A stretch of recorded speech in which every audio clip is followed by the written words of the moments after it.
नमस्ते दोस्तों, welcome to the Python programming series powered by Net Guardians. Month 5 में हमने regular expression, debugging techniques, code optimisation and cleaning, numpy, pandas, matplotlib और APIs ये सब सीखा है। आज हम मंथली रिवीजन करेंगे और सेशन के एंड में मैं आपको मंथली असेसमेंट टेस्ट का लिंक प्रोवाइड करूंगा।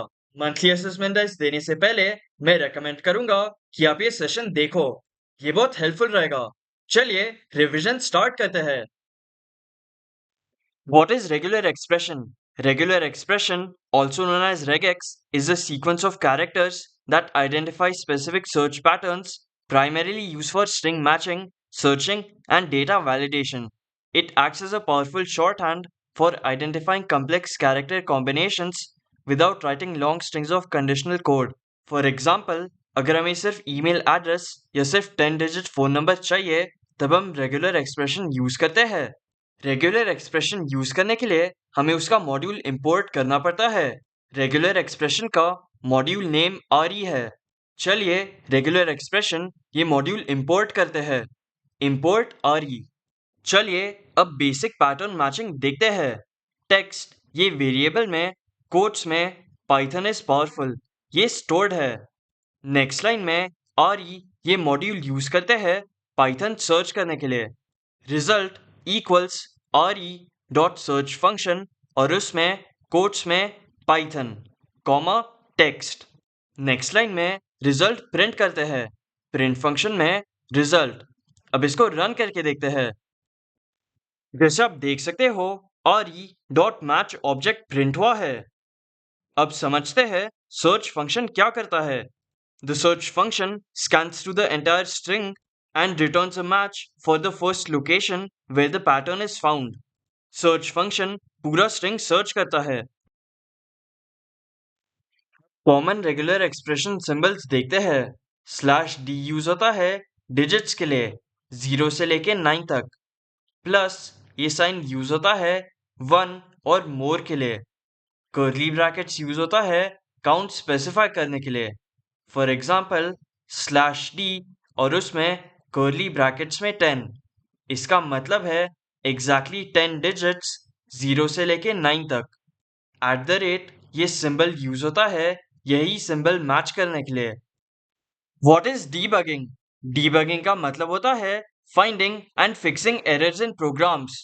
3 मेन टाइप्स ऑफ प्रॉब्लम्स होते हैं, सिंटैक्स एरर, लॉजिकल एरर और रन टाइम एरर। एक अच्छा डेवलपर प्रॉब्लम को आइसोलेट करता है और डीबग मतलब फिक्स करता है।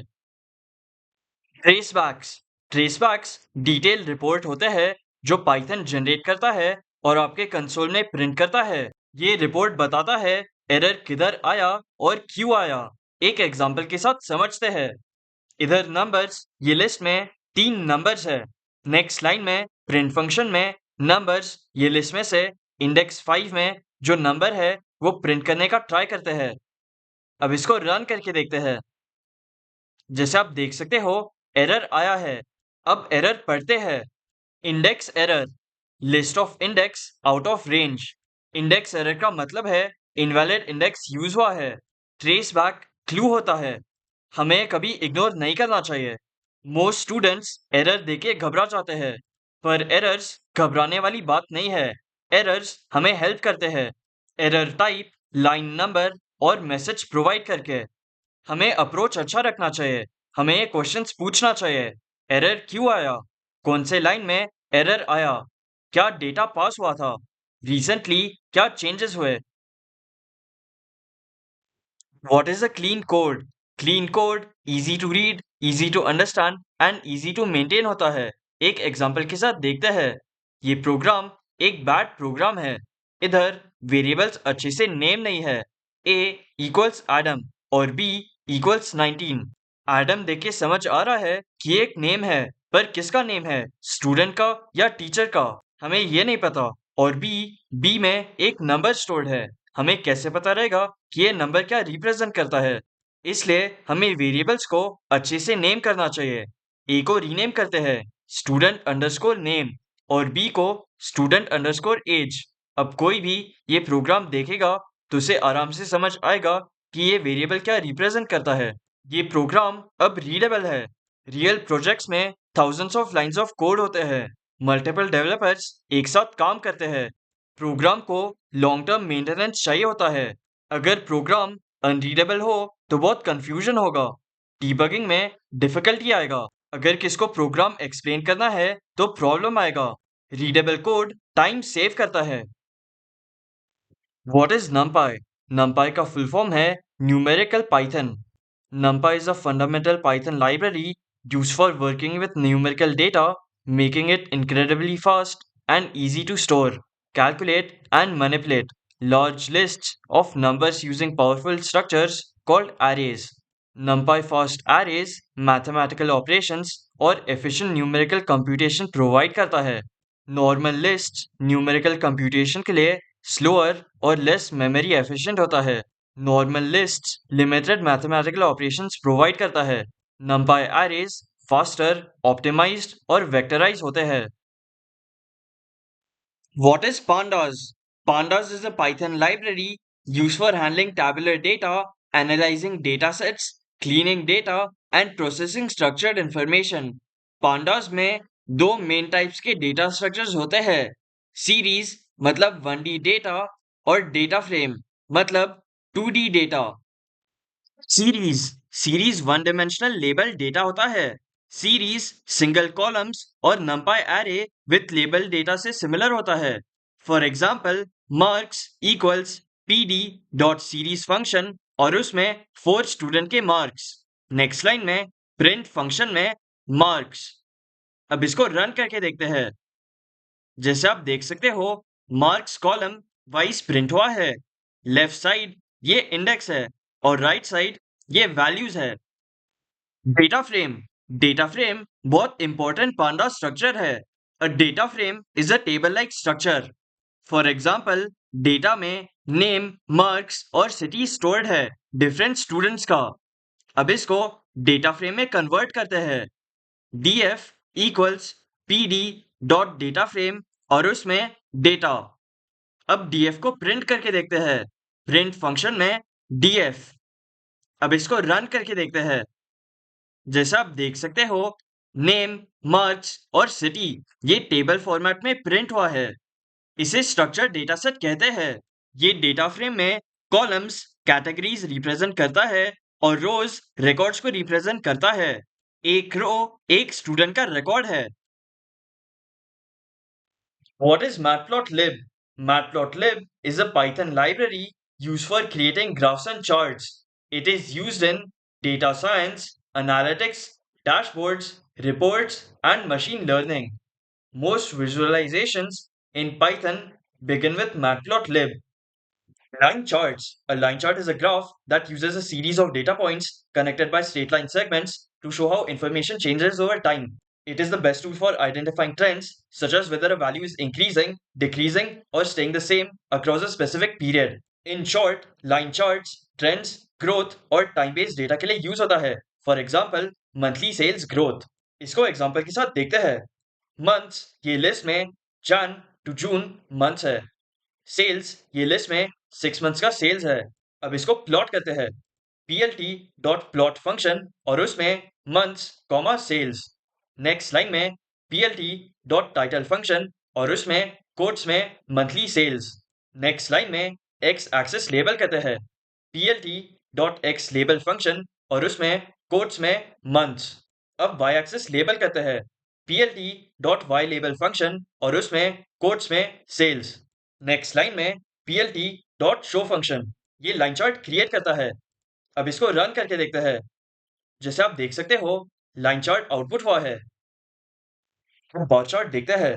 A bar chart uses rectangular bars of different heights or lengths to compare quantities among different categories. It is the best tool for seeing which category is the largest or the smallest at a single glance. In short, bar chart category comparison, rankings, comparison between groups के लिए use होता है। इसको example के साथ देखते हैं। Product ये लिस्ट में लैपटॉप, फोन और टैबलेट ये सब प्रोडक्ट्स है। सेल्स ये लिस्ट में प्रोडक्ट के सेल्स है। अब बार चार्ट प्लॉट करते हैं। plt डॉट बार फंक्शन और उसमें प्रोडक्ट कॉमा सेल्स। अब टाइटल डालते हैं। PLT डॉट टाइटल फंक्शन और उसमें कोट्स में प्रोडक्ट सेल्स। अब एक्स एक्सिस और वाई एक्सिस लेबल करते हैं प्रोडक्ट्स और रेवेन्यू रिस्पेक्टिवली। अब finally PLT dot show function. अब इसको रन करके देखते हैं। जैसे आप देख सकते हो बार चार्ट प्रिंट हुआ है। अब पाई चार्ट प्लॉट करते हैं। Pie charts percentage distribution, proportions और कैटेगरी शेयर्स के लिए यूज होता है। कैटेगरीज ये लिस्ट में इलेक्ट्रॉनिक्स, फैशन और ग्रोसरीज ये सब है। सेल्स में सेल्स है। अब पाई प्लॉट करते हैं। PLT डॉट पाई फंक्शन और उसमें sales comma labels equals categories. अब टाइटल लिखते हैं। PLT डॉट टाइटल फंक्शन और उसमें कोट्स में कैटेगरी डिस्ट्रीब्यूशन। नेक्स्ट लाइन में PLT डॉट शो फंक्शन। अब इसको रन करके देखते हैं। जैसे आप देख सकते हो पाई चार्ट प्रिंट हुआ है। What is an API? API stands for Application Programming Interface. APIs allow applications to communicate with each other. Real life example देखते हैं। Suppose आप ऑनलाइन फूड डिलीवरी प्लेटफॉर्म जैसे Zomato या स्विगी से order करते हो। फुल प्रोसेस देखते हैं। आप फूड रिक्वेस्ट करते हो, फूड डिलीवरी प्लेटफॉर्म रेस्टोरेंट से बात करता है, रेस्टोरेंट रिस्पॉन्ड करता है और फूड डिलीवरी प्लेटफॉर्म वो रिजल्ट शो करता है। एपीआई ऐसे ही चलता है। रिक्वेस्ट सेंड करता है, सर्वर रिक्वेस्ट को प्रोसेस करता है और सर्वर रिस्पॉन्स सेंड करता है। इसका वर्कफ्लो देख लो। क्लाइंट रिक्वेस्ट करता है, रिक्वेस्ट सर्वर पे जाता है और रिस्पॉन्स रिटर्न होता है। रिस्पॉन्स यूजुअली जेसन फॉर्मेट में होता है। अब इसको इंपोर्ट करते हैं। Import requests. अब लाइव एपीआई फेच करते हैं। हम Jason place holder API use करेंगे। ये फ्री प्रैक्टिस एपीआई है। Response equals requests dot gate function और उसमें कोट्स में ये यूआरएल का लिंक। अब इसको प्रिंट करते हैं।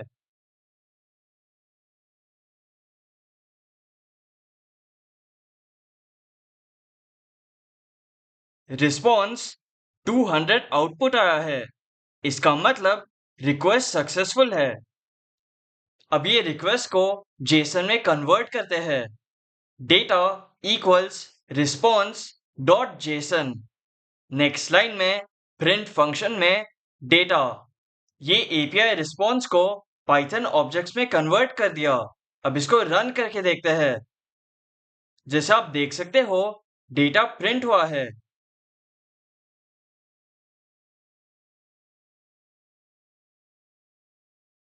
इसके साथ हमने मंथली रिवीजन कंप्लीट किया है।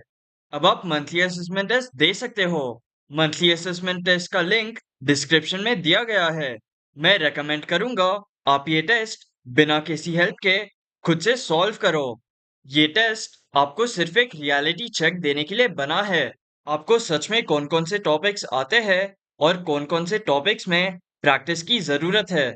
ये टेस्ट में सारे क्वेश्चंस हमने इस मंथ में जो कुछ भी सीखा है उसमें से ही आएगा, तो टेंशन की कोई बात नहीं। टेस्ट आराम से दो। All the best.